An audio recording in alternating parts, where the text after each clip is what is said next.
ਦੋਸਤੋ ਖਦਾਈ ਜਾਰੀ ਆ।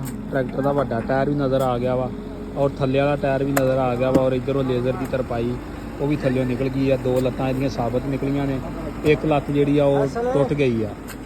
ਆ ਦੇਖ ਸਕਦੇ ਜੀ ਇੱਥੇ ਨਾਲ ਹੁੱਕ ਪਈ ਏ ਤੇ ਆ ਦੇਖ ਸਕਦੇ ਇੱਧਰ ਆ ਲੇਜ਼ਰ ਦਾ ਡੰਡਾ ਵਾ, ਕ੍ਰੇਨ ਖਦਾਈ ਕਰ ਰਹੀ ਆ। ਬਾਕੀ ਯੂੰ ਹੀ ਟਰੈਕਟਰ ਵੀ ਬਾਹਰ ਨਿਕਲ ਗਿਆ, ਫਿਰ ਉਹ ਵੀ ਦੋਸਤਾਂ ਨੂੰ ਦਿਖਾ ਲਿਆ ਜਾਏਗਾ ਕਿ ਟਰੈਕਟਰ ਦੀ ਕੀ ਹਾਲਤ ਆ। ਦੇਖ ਸਕਦੇ ਤੁਸੀਂ ਤਕਰੀਬਨ 10 ਤੋਂ 12 ਫੁੱਟ ਡੂੰਘਾ ਟੋਇਆ ਜਿਹੜਾ ਵਾ ਉਹ ਮਾਰ ਦਿੱਤਾ ਗਿਆ ਵਾ ਔਰ ਰੇਤ ਹੀ ਰੇਤ ਆ ਜਿੱਥੋਂ ਤੱਕ ਜਾ ਰਿਹਾ ਥੱਲੇ ਬਾਗਟ। ਹਲੇ ਜਿਹੜੀ ਇਹਨਾਂ ਦੀ ਅਸਲ ਰਕਬਾ ਜ਼ਮੀਨ ਸੀ ਉੱਥੋਂ ਤੱਕ ਵੀ ਨਹੀਂ ਮਸ਼ੀਨ ਪਹੁੰਚ ਸਕੀ, ਉਹ ਵੀ ਤਕਰੀਬਨ ਥੱਲੇ ਆ। ਕੁਛ ਅੰਦਾਜ਼ੇ ਦੇ ਮੁਤਾਬਕ 20 ਤੋਂ 25 ਫੁੱਟ ਰੇਤ ਆ, ਕਿਉਂਕਿ ਆ ਨਜ਼ਰ ਆ ਰਿਹਾ ਮੌਕੇ ਤੋਂ ਹਲੇ ਤੱਕ ਥੱਲੜੀ ਤਹਿ ਨਹੀਂ ਆਈ ਜ਼ਮੀਨ ਦੀ। ਬਾਕੀ ਕਈਆਂ ਜਗ੍ਹਾ ਤੇ ਘੱਟ ਵੀ ਹੋਵੇਗੀ, ਲੇਕਿਨ ਇੱਥੇ ਜਿਹੜੀ ਹੈ ਤਕਰੀਬਨ ਇੰਨੀ ਆ ਦੇਖੋ, ਕਿਉਂਕਿ ਇਹ ਜਿਹੜਾ ਡੇਰਾ ਸੀ ਇਹਨਾਂ ਦਾ, ਇਹ ਡੇਰਾ ਵੀ ਕਾਫੀ ਉੱਚਾ ਸੀਗਾ।